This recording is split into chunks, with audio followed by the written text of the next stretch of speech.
Good Follow presented by DraftKings. I'm Megan Reyes. Joining me are Logan Hackett and Katie Novotny. We're starting off this week's show with a big moment from the WNBA. Let's check this out.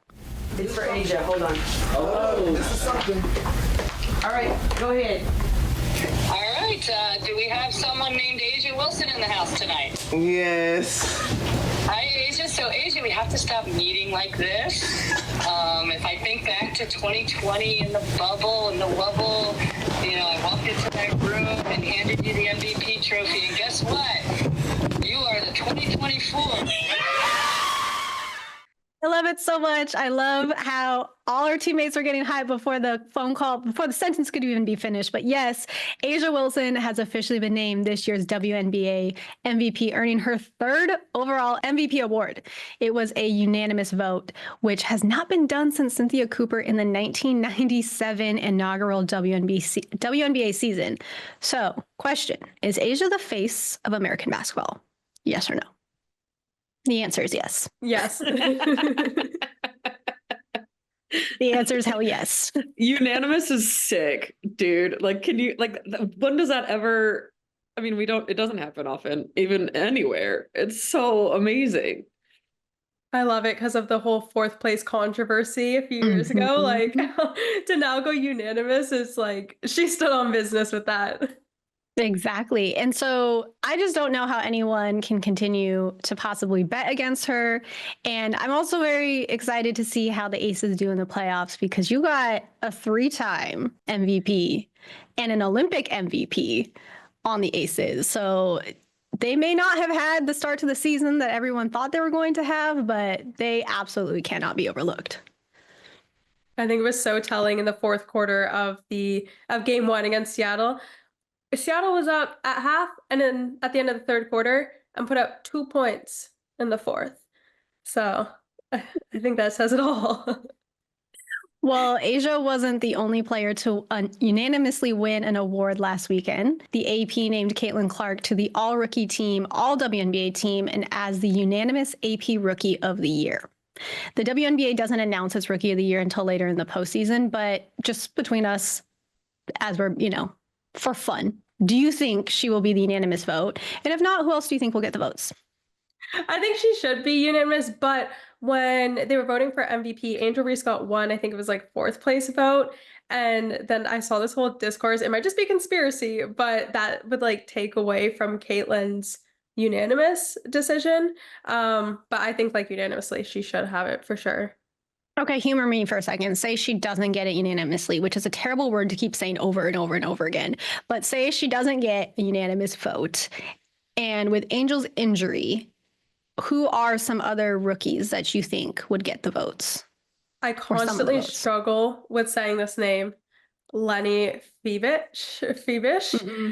Rookie on New York. I think we haven't seen much of her, but this playoffs, she went off in game one, and I think we're going to keep on seeing her go off, and people are really going to start learning her name. She kind of has a Marine Johannes-esque thing about her, especially in the sense that nobody really knew lots about her, but then when she started popping off, it's who is this girl? And I believe they're both French, which is really cool. So I think she'll get some, as well as Rikia Jackson. I could see her getting some for sure.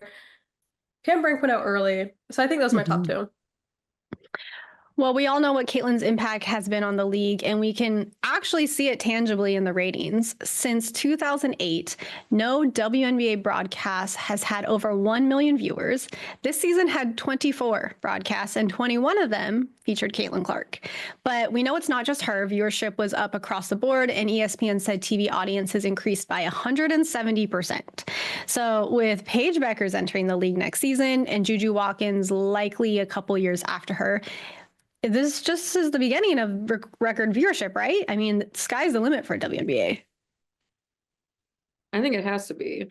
I mean, I think it also is, they're doing better with accessibility and getting it into people's hands easier. And you can add on a package right to your Hulu. You can do, you don't have to dig around everywhere to try to find it. And I think that is, it's the it's the tale as old as time. Is like, we're not going to market it to people because no one's watching it. And you're like, well, you're not marketing it to anybody, so no one's going to watch it. So like, I love that we're making it easy for people to watch an amazing league.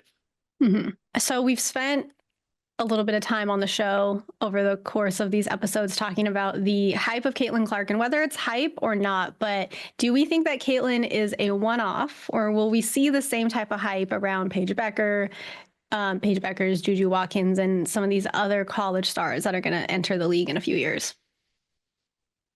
I think we will. Absolutely. Yeah. I mean, they're already making names for themselves, like, I think it's also what we were just saying. It's people are paying attention. Social media blew up over the last 4 years, in addition to making it easier for people to watch. And we're starting to invest in these women early. And so that combination, you're going to want to watch. It's going to keep happening. And it might not be Caitlin. It might not be a Caitlin, but it'll be a Paige. It might not be a Paige. It'll be a Juju. It's just going to keep building on itself, I think.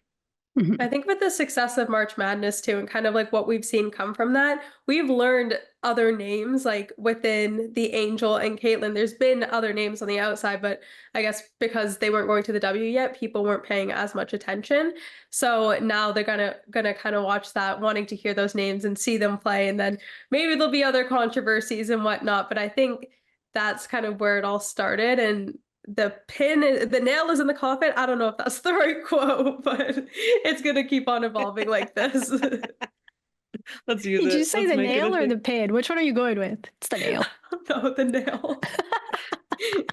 The staple is in the coffin, and that's what we're going to go with. Well, coming up, Logan sits down with two-time WNBA champion and 2017 MVP Sylvia Fowles to dive further into the Asia MVP award and the whole WNBA playoffs. We'll be right back.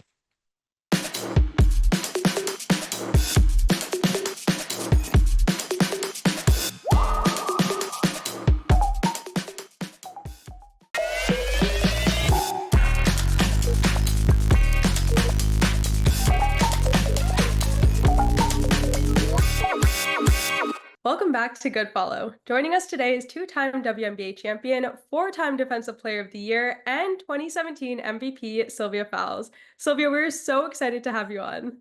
Thank you for having me. I'm excited.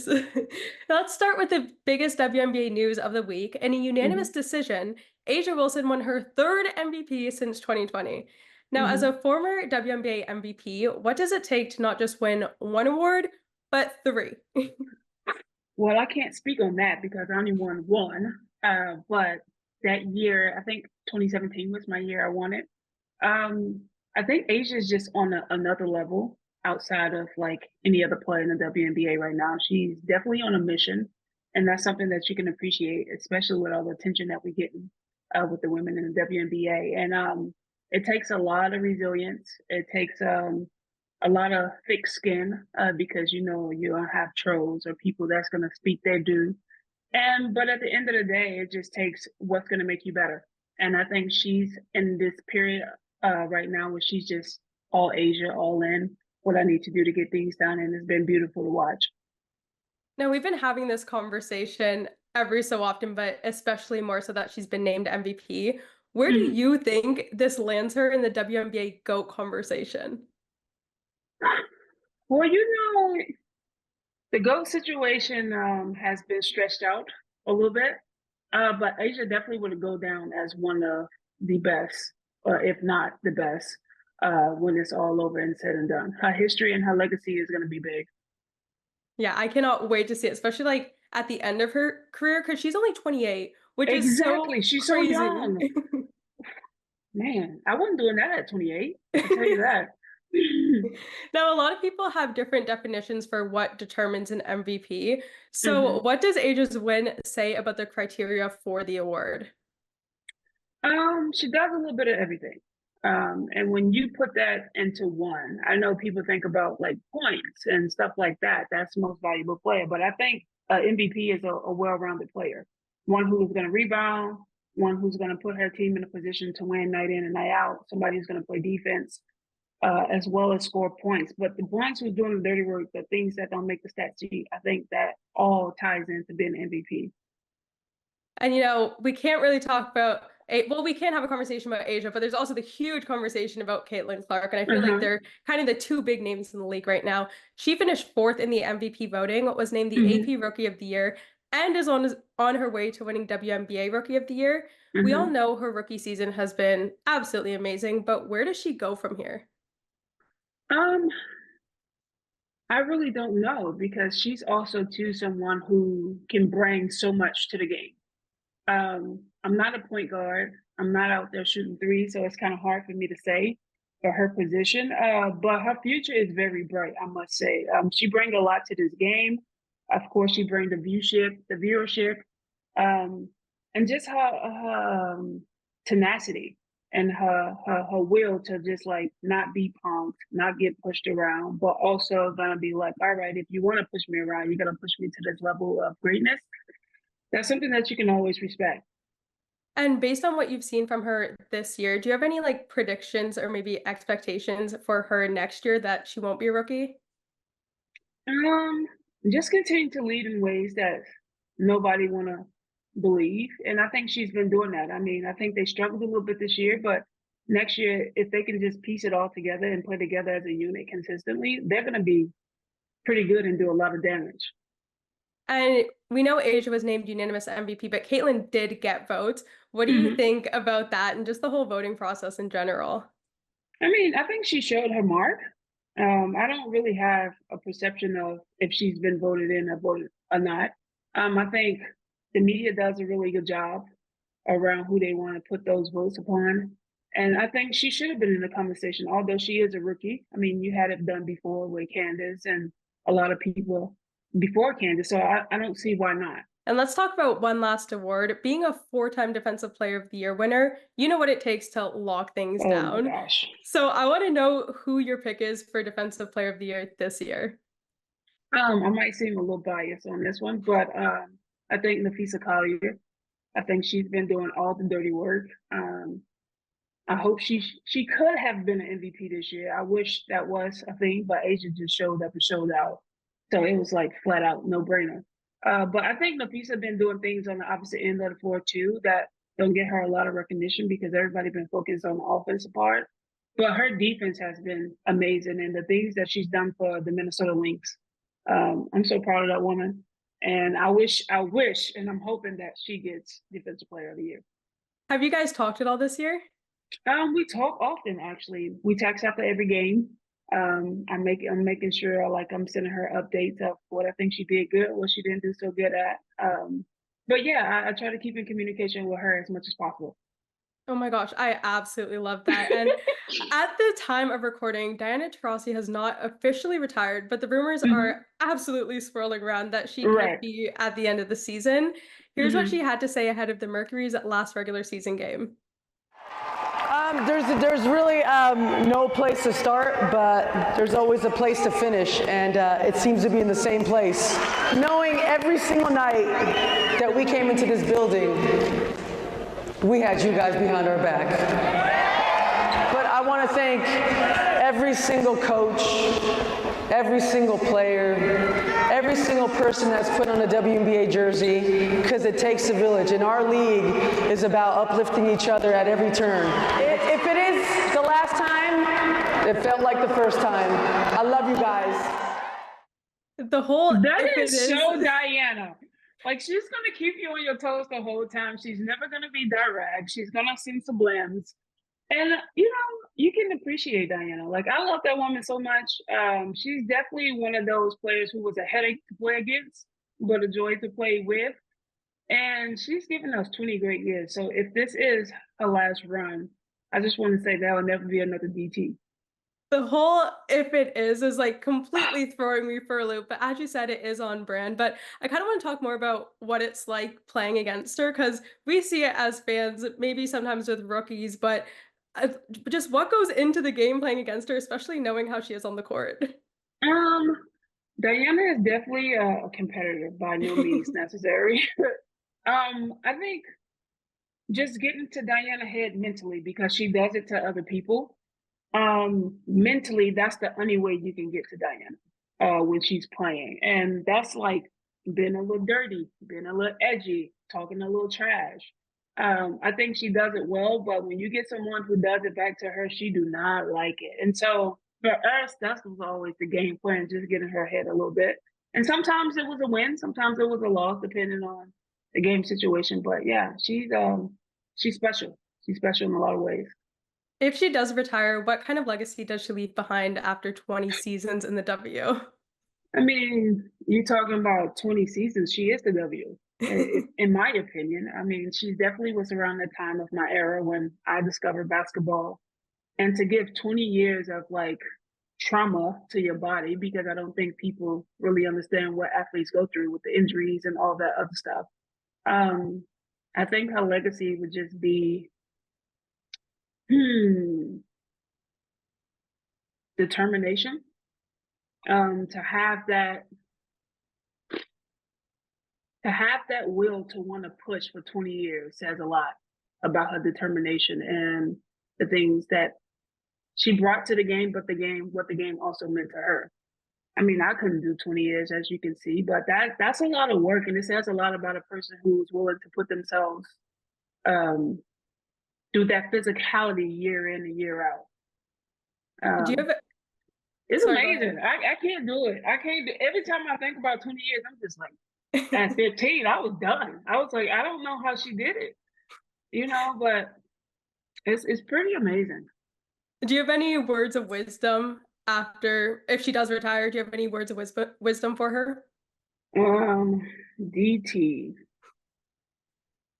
you're like that big annoying sister that I never had.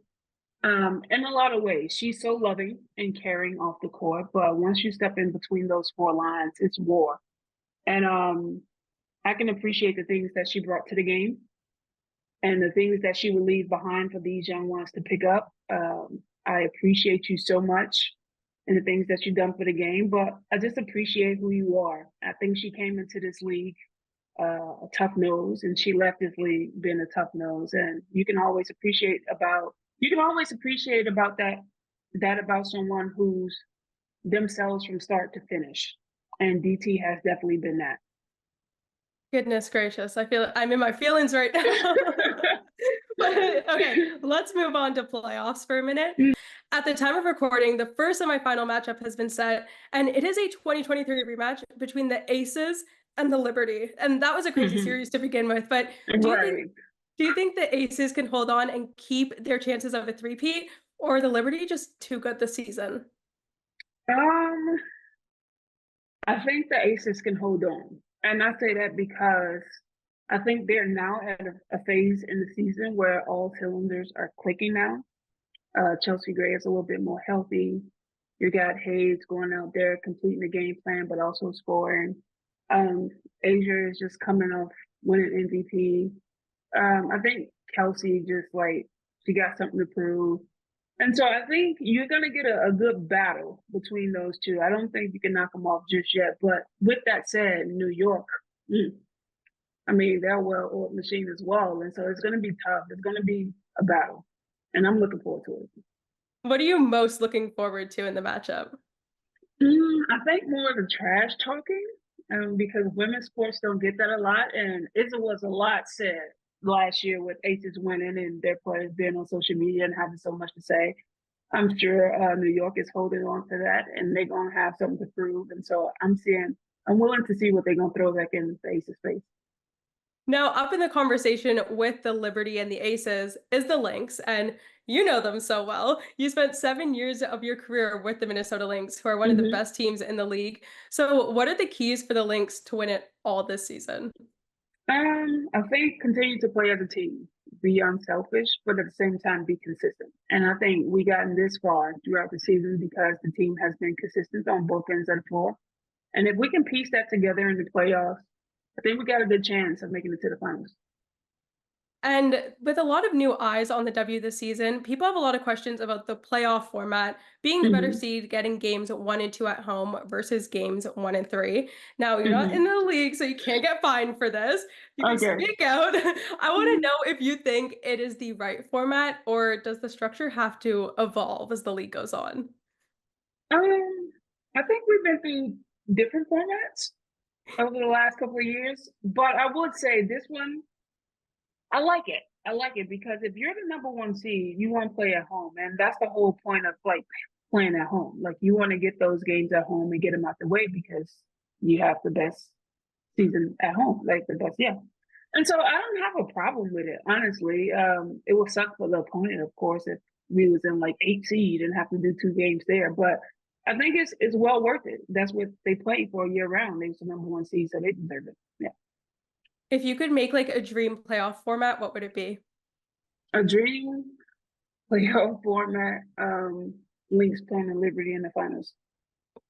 Oh my God, that'd be so good now that I think about it. All righty.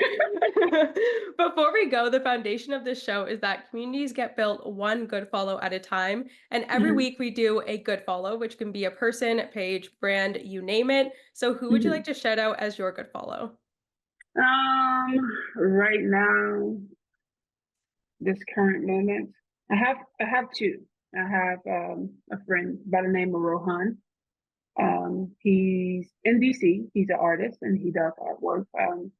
And I like the roads that he's taking right now and just exploring and doing things within the community makes me proud. My second one probably would have to go to also a friend by the name of Luanjo Chala. He does a brand with Alapia. It's like soaps, shampoos, and body oil, butter, and stuff like that. Now have a line coming out with cleaning products also too. And so I think he's doing a really good job because all this stuff is based on paying women in West Africa, and all the materials and the resources also too come from Africa. And so I think he's been doing a really good job with that. And so if I had to choose, those would be my 2 good followers. I'm gonna have to get the links after this. Oh, Yeah. links. Oh my gosh, we're on it today. Thank you so much for joining us today. You. It's been amazing having you on the show, and I really enjoyed chatting with you. Thank you. I appreciate it so much. Coming up next, we chat with 2-time NCAA champion and League One volleyball player Asjia O'Neal. She shares her inspiring journey of overcoming challenges, the significance of women's sports stories, and how perseverance can turn dreams into reality, ultimately leading her to become a #1 draft pick. We'll be right back.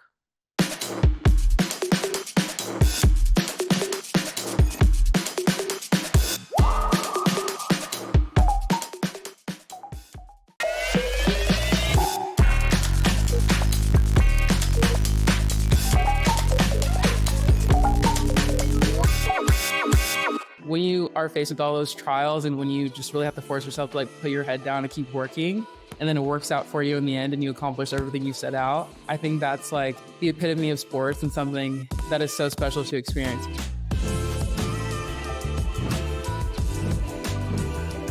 I moved to Texas and was introduced to volleyball, didn't really know anything about it, went to the first practice and immediately loved it. And I think for me, it's like the epitome of a team sport. Basketball and other sports, one person can kind of take over and it'd be like their show, but volleyball, you really do require everybody on the court to like all hands on deck and work together. And I really liked that, especially being really young at that time. I was 12 years old, just finding my way in this new sport, but I felt that instant like camaraderie and team identity, and I just really loved it because of that. This last college season, going through the tournament from the Sweet 16 on, I felt like I was just living in like a fairy tale wonderland. We almost lost our season to Tennessee, who was the underdog in the situation in the game, and we were facing match point and ended up winning in 5. Somehow won that 4-set, came back 1 in 5.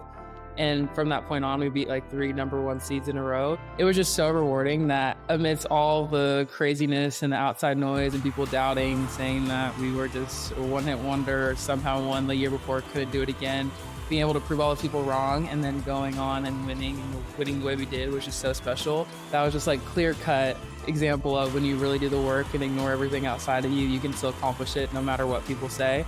And that's something that even when I'm done with sports, I'll have to remind myself, like, no matter how sticky and bad it seems right now, it can always get better down the road. That time period from December to like January was a really crazy few weeks, but honestly, Texas did a really good job of preparing me and like the rest of my teammates at getting ready for the pros. Pro is so different from college. You don't have that same like culture, team camaraderie. It's like, it's not, oh, I'm playing for this university and there's so many fans of this university and like, this is all me and all them, where now you go to pro and it's like, okay, I'm here on this team this year. I don't know who will be here next year. I don't know if I'll be here next year. So I think for me, for a while, maybe like first couple weeks, that took a second to adjust to realize, okay, this is different and I really have to be on my stuff for myself. My first summer with USA, I still was in college. It was summer of 2022. So I was able to like kind of dip my toe in and get a feel for everything. But this past summer being with them, it was a super high intensity gym every single day. Obviously it's an Olympic year, so everyone's trying to fight to make an Olympic spot. I really love the culture that Card just created there. Everyone's very helpful, very loving, caring, but at the end of the day, it's everyone for themselves. And I think for me, that was also an adjustment to get used to, is when you're in college, everyone's on the team. Like, yes, you're fighting for a playing spot, but you're not fighting to like be on the roster. Obviously I have all these people around me that want the best for me, but at the end of the day, I have to like be there to continue to push myself to try to get to all the things that I want to get. My first year playing after redshirting and finally getting on the court, being told, hey, you should never play volleyball again, is not something that anyone wants to hear. And I'm definitely a person who likes to prove people wrong. So immediately, like, I was sad, I cried, I felt my feelings and did all of that, but I knew that there was no way that I was just going to give up and like not let myself go after all these things that I set out to do. Really, like my last 2 months of my season in 2019, from October to December, it was a really grueling time for me. I felt terrible every single day. I was getting pulled in and out of practice and just trying to manage that side, in addition to the regular stresses that you go through as an athlete, trying to win conference and then make it to the tournament and win the tournament, try to get national championships. So there's all these things going on. For me, like, it wasn't really a hard decision at all to have surgery. A lot of times my dad would remind me, like, Asjia, you didn't have to have the surgery. You could have just said no and quit volleyball. But for me, that just wasn't an option. Like, I would have never, ever done that. When you're playing for a program that's so consistent and successful as Texas, it can be easy for them to just want to focus on people that are going to help them win and what they need to do on the court. And they could easily just be like, well, yeah, go do your surgery and then come back when you're ready. But they were so invested from the very start, knew all the issues that I had and always wanted to be there for me. My head coach, Jarrett, and our athletic trainer, Deanne, flew down to Cleveland and were there waiting in that waiting room for like 8 hours during my surgery, made sure everything went well, that I was good. And then they went back to Austin. So just even having them there just meant so much to me, because they don't have to do that. That's not a requirement. They don't need to. And it just goes to show how much they really supported me during that time and wanted the best for me. Even if I ended up being like the worst volleyball player ever, I know that they still would love me and care about me just as much as they do. And the rest of my coaches were the same way, and even my teammates, everyone was super supportive. They were the ones that are like, Jarrett, Asjia's heart rate is too high. She needs to come out of this drill right now. Cause like, I'm not the person that would ever pull myself out. So they'd be the ones like, she needs to go. Come on, come get her. So I'm just really blessed that I was surrounded by all these people that really wanted the best for me and were supportive. There's so many things in sports surrounding working hard and not wanting to pull yourself out, and all the things that you deal with mentally as a high level athlete. You don't want to seem weak or that you can't do something, but luckily I was surrounded by people who knew myself, my heart, and where I was coming from, and just really were there for me anytime I needed them. And I think throughout that time, I really learned a lot about myself and learned that I can push myself way farther than I thought I could. And I'm a lot tougher and a lot stronger than I thought I was. I really look back on it super grateful that I went through it. I really try to use that and reflect on how I was able to get through something that's extremely challenging and very tough emotionally, mentally, and use that to like push myself forward. It was really special for me when I found out that I was getting that award. Telling my story has allowed other people to feel connected and feel support and feel motivation to get through whatever they're going through. I'm a person that has a really strong faith, and I believe that everything that God does to you for you is for your betterment, and you might not realize in the moment like why you have to go through this. Like I obviously be like, this sucks, like why did I have to have open heart surgery again? But I try to view it as there's so many people in the world that I was able to touch with my story, and even if I don't directly know them, or if they even haven't reached out to me, that there's people out there that are affected for the better because they heard about what I was able to go through. A lot of people love college volleyball right now, but I think that League One is going to be college volleyball like times 10. We have Americans obviously that are playing in the league, but also girls that are coming from overseas that have played in the top leagues in the whole entire world. It's going to be insane to watch. And then I'm just excited to be back in Austin. I spent 6 years of college there, so I definitely love the city. I love the fans. They love volleyball down there. The state of Texas loves volleyball. So I'm just really excited that I get to be back home and play in front of my friends, family, and hopefully bring some Longhorn fans into our games. Women's stories probably aren't told enough and congratulated enough for all the things that women go through. Even just when I see women who give birth and bounce back and get on the court. Obviously that's not like a severe injury or something, but just women go through a lot to play the sport that they love and have to balance so many things, whether that's wanting to have children, wanting to get married, have families, do all these things. Whereas men's sports, I think it's laid out a little differently. Like, yes, they'll still get married and have children, but they're not the ones bearing children. So there's just a lot of different dynamics within men's and women's sports. Our stories aren't necessarily shared the same way and aren't pushed forward and congratulated the same way. So I'm really hoping that as women's sports is continuing to blow up in the US, we get to see more personal stories of women. When we tell women's stories, we kind of tell it for the viewpoint of men, readers and listeners, whatever that may be. We just tell them like, oh, they accomplished this, and this on the court. They're a really great athlete, which is great. Awesome. We all want to be great athletes. But I think when we try to connect more to the emotional piece, it's able to create that connection with the fans more so than it would just like, oh, she's a great basketball player, she's a great volleyball player. But if we get that emotional piece and connect with them that way, I think we will be able to pull in more also female viewers, but then male viewers, they get to see that they're more than just like these high-level athletes. The legacy that I want to leave behind is letting women know that they don't have to act or be or play a certain way to be successful. Growing up in the sport, I saw like one specific like cookie cutter version of what a volleyball player looked like, and it looked nothing like me, acted nothing like me. And for a long time, I felt like I had to fit into that box. It wasn't really until I got to college where I really realized I can be authentically myself, and that is okay, that is great, and that's how I perform the best. So I hope after I'm done playing, people look to me, and whether they're young women of color or not, they just realize that they can play this sport at a high level, they can be themselves completely, be authentically them, and no one can tell them otherwise. Like, they can still be as successful as they want being who they are. I've had a lot of people reach out, honestly, over like the last 2 years, and it's really cool and special for me and kind of full circle because one, I feel like I'm still like 16 years old, so I feel like I'm like a little kid running around. So people say that they look up to me, that's so crazy. I've even had just like videos sent to me of like high schoolers or middle schoolers, and they're like getting a block and staring someone down, and that's something that when I was playing was just not okay at all. It was just very taboo. So seeing like young kids do that, and they're like, you inspire me to just be myself and have energy and be raw, whatever it may be.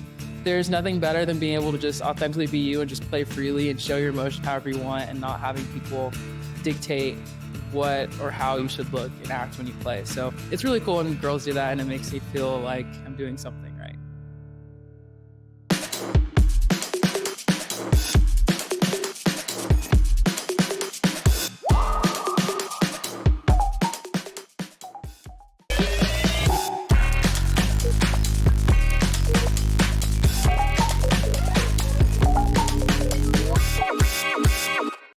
Welcome back to Good Follow. We just heard from the incredible Asjia O'Neal, a two-time NCAA champion, Pro Volleyball Federation, and League One volleyball player. It's hard not to feel motivated after listening to her story. And we're thrilled to keep following Asjia's journey this upcoming season and can't wait to see the legacy she creates both on and off the court. Before we get into our weekly picks, our partners at DraftKings have an offer that's perfect for any game day. Right now, new customers who bet $5 will instantly get $250 in bonus bets. Download the DraftKings Sportsbook app and sign up using promo code GOODFOLLOW. That's $250 in bonus bets to spend on parlays, live betting, or picking straight up winners after betting just $5. And if sports betting is not yet available in your state, you can still join in on all the fun with DraftKings Daily Fantasy and have the shot to win cash prizes. Again, download the DraftKings Sportsbook app now and use promo code GOODFOLLOW for $250 in bonus bets instantly after betting just $5, only at DraftKings Sportsbook. Okay, now it's time for this week's DraftKings Sportsbook picks. I'm looking at Sunday's matchup between number 6 Chicago Red Stars and number 5 North Carolina Courage. The top 8 teams in the league will clinch a postseason spot, and Chicago's win last week against San Diego created distance between them and the cutoff line as they attempt to clinch the playoffs for the first time since 2022. NC Courage lost their match last week to Racing Louisville, but they sit at 5th on the table, yet only 3 points separate them from Chicago. I'm picking NC to get the road win and 3 points. And what makes the Courage so special is out of 26 field players, they have had 13 different goal scorers in the regular season, including 3 defenders. So really anyone can score. But this week I'm picking Ashley Sanchez as my goal scorer, who leads her team with 5 goals on the season. She's also the first player to score against all 14 active NWSL clubs. When she has open space and the ball, you gotta watch out for that right foot. So Logan, do you agree or disagree with me? What do you think will be the outcome of this game? I don't know what to think. I want to say that NC is going to get it, and that's what I'm really feeling. But given their past few games, I mean, they had the 1-1 tie against Bay, but they have beaten KC, but they just lost to Louisville. I feel like they're kind of all over the place, but this is going to be the time when they really get it together. And I feel like, especially rankings-wise, like this game means so much right now. When I said this in a previous episode where I feel like they've kind of been a quiet contender, which is so interesting because when I was doing my research and I realized I'm like 13 different goal scorers, including defenders, is incredible. And it makes them such a threat that I feel like a lot of hype has been around Orlando and KC and Gotham, and NC have just been sneaking their way like further and further up the table. I also love what Ashley has been doing. I mean, she's been like a driving force for this team, and progressively it's getting better and like more people are hopping on. So I'm really excited to see what they do in this game. Well, KC Current and Gotham FC face off on Saturday, and only 1 point separates them in the standings. So this is another big game. And to me, after watching the last few weeks, really since the Olympic break, it seems to me like a Current win is really heavily dependent on a goal from Temwa Chwenga. Do you think that KC can get the 3 points against Gotham? I really think that they can, especially how they've been doing lately. Like they had their dip, and then we just saw them beat Washington 3-0, which was like such a big one. And it wasn't just Temwa scoring. I think Nichelle Prince was their 18th goal scorer of the year. Gotham, they do have the second best defense in the league. But at the same time, I feel like they haven't been playing teams recently who would put up a lot of goals against them. I mean, KC has the best offense in the league. So I'm interested to see how they stop them. But I do think that KC is going to end up putting up more goals on them. I literally had money on that KC Washington game. I was like, oh, Spirit got this. And then I was like, 3-0. Oh, excuse me. I was wrong. I was so shocked to see. I mean, that game was like peak NWSL After Dark to begin with. So, so much chaos going on. But they're like, KC went through their dip and then they got their defense together and then their offense is coming together. It seems like they're back to what they were before the Olympic break. So I also want to see if that continues. Like, can they ride out undefeated now? Did they just click back together? Who knows? I wanted to know what else you meant by After Dark. What else? What was in the chaos that was so fun? I think that's just like a saying in the NWSL Yeah, it gets so chaotic. Like there's people are going down like left, right, and center. There's like random calls. Maybe like a ref will be super bad. A ball would like fly into the river. An errant fan. Like it just gets absolutely crazy. You had mentioned offense is kind of getting its rhythm. Defense has gotten itself together. Obviously, Temwa scoring is huge for KC. But what do you think? Is there anything specific that you think they'll need to do to get the win? KC or Gotham? KC. They're going to have to score and dismantle Gotham's defense somehow. Like Gotham's defense seems to be a brick wall. And I don't think there's been more than like 1 or 2 goals put up against them. And we've recently been seeing Gotham kind of scoring more than 1 goal each game. So I think it's just kind of getting past that, but also having, I mean, their defense on lock, because at the end of the day, you have to score more than the other team. And yeah. No, and I think like, especially Gotham, like Tierna Davidson, like is a force that you do not want to reckon with. And she's someone if I was a forward, would not want to see on the back line. No, not at all. Well, let's move on to Spirit. Trinity Rodman left last weekend's game against KC in a wheelchair with a back spasm. And after the game, coach Jonathan Heraldez said that Rodman felt something in her back and would be evaluated further when the team returned back to DC. And as of this recording, there hasn't been an update on her status. I think Trinity's absence is honestly a massive loss to Spirit. She's currently 4th in the Golden Boot race with 8 goals on the season. And she's literally the spirit of this team. She's so much fun to watch. Like she's magic when she's out there on the field. It's incredible what she can do. So Logan, with Washington already losing Croy Bethune for the season, and if Trinity were to miss time, who would need to step up for the Spirit? Oh, that's a hard one because I feel like it was Trinity and Croy who were like the dynamic duo, and then even Olimata Sarr was in there, and she's been out for the past few games with the, I believe, knee injury. So it's like they're losing their core. But Lacey Santos, they picked her up in the transfer window, like around the Olympics. She's from Colombia, I believe, and she's been doing so well for this team. It's a shame because she was clicking with Trinity, but I think she's gonna have to step up and be that main goal scorer, as well as Paige Mateer. I've really been enjoying watching her play recently. Yeah, Paige Mateer is definitely a little underrated, I think, in the league and for the Spirit. But I'm excited to see how that game shapes out. And one more NWSL topic before we move on. Kelly O'Hara and Alex Morgan had their first U.S. women's national team cap in March of 2010. And with Kelly's injury, which is now a season-ending injury, they both played their final game back on September 8th. And Kelly texted Alex this about their retirements. In reality, we're all crying, saying goodbye to these two legends, right? I mean, we've seen Megan Rapinoe, Alex Morgan, Kelly O'Hara, Ali Krieger, like the U.S. women's national team greats have moved on, but to lose Alex and Kelly in not just one season, but oddly one day is so sad. I think it's kind of poetic, though, that they like start and end on the same day. But there's a picture from the 2019 World Cup, which was like absolutely iconic for USA. And the whole front row, they're like pretty much all retired now. And it's so crazy to see. But it's also like this new era had to start at some point. I guess we just like didn't expect it to come as early. Right. So when you were growing up, did you have any favorite players on the U.S. team, or were you a big like Canada soccer girly? Where did your fandom lie? It was pretty much all Alex Morgan. Like Alex Morgan was the first I heard of and like saw everywhere, even before Christine Sinclair. It wasn't until like Canada kind of started getting good and Christine was doing more like ads and everything that I was like, wait, we have kind of our own little Alex Morgan here. But yeah, Alex was really the main one. And then kind of Megan Rapinoe, and it completely went into the U.S. women's national team, which is why I think also like when Canada won the Olympics, it was so special because the way that I feel like my generation was raised, it was like U.S. is the one and only dominance. But that does also say a lot about how good that team is and just the influence of the people on it. Yeah. And I think it'll be fun because I think now in this new chapter, we'll see Alex do her business ventures, probably more investments. We already know she doesn't want to coach.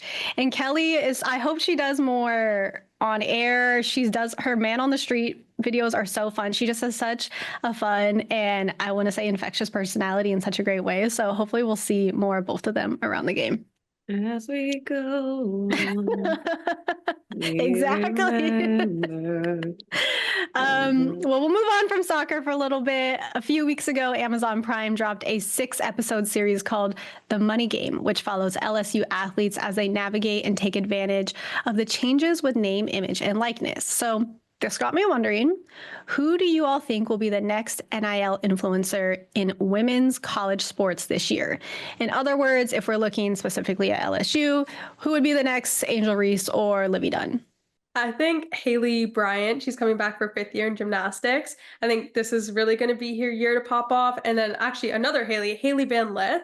Last year she was big in like popular media, like her clips being replayed and everything. But I think her influencer era is going to start now. What about the other Haley, the twin?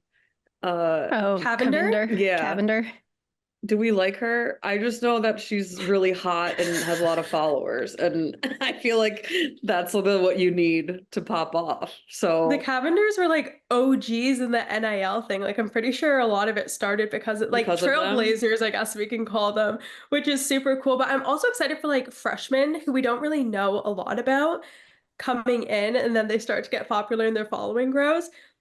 I'm also really excited to see Audi Crooks, Iowa State basketball. She'll be a sophomore this year, and she was doing her big one last year. So I'm excited to see like if it translates to social media or not.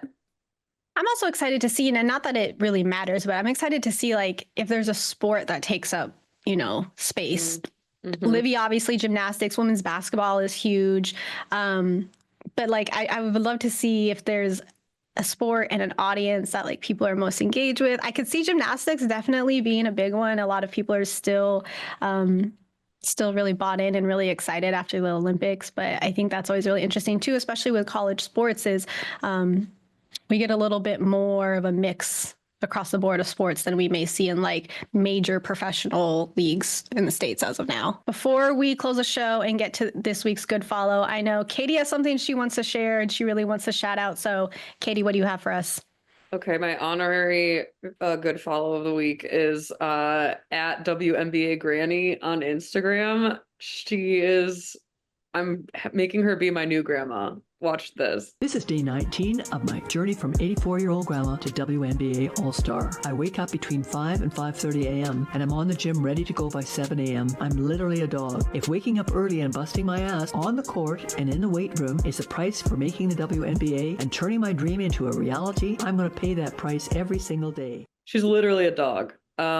She uses phrases like "let me cook." Her form is exquisite. The only time she took off was when her husband died and when she was in the hospital. So, you can count on her, and she's still recording videos from her hospital bed, keeping that form going. She's starting to get a ton of notice, and I kind of feel like we might see her. Maybe she'll be our new influencer next year in our NIL discussion. Shout out Granny. I love that she's very committed to the day in the life bit, because that's a lot of work. And getting up at 5:30 because it couldn't meet me. She's 85, so we know that there's some type of grandchildren helping, which I like, props to them. In my own brain, that's what they're doing to help her get over her RIP husband.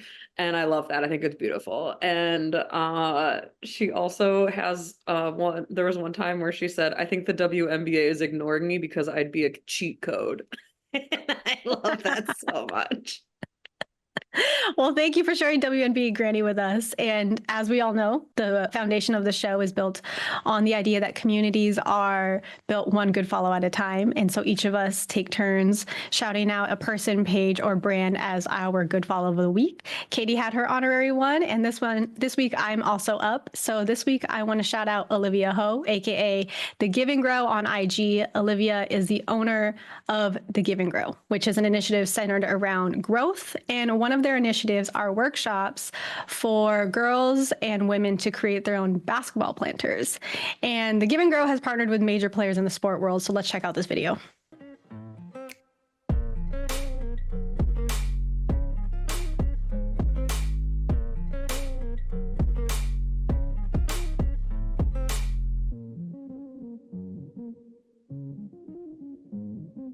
I am the biggest, and I've been this way since I was a kid, I'm the biggest crafty DIY girly. So I admire so much how Olivia is using sport and creativity to inspire and mentor youth.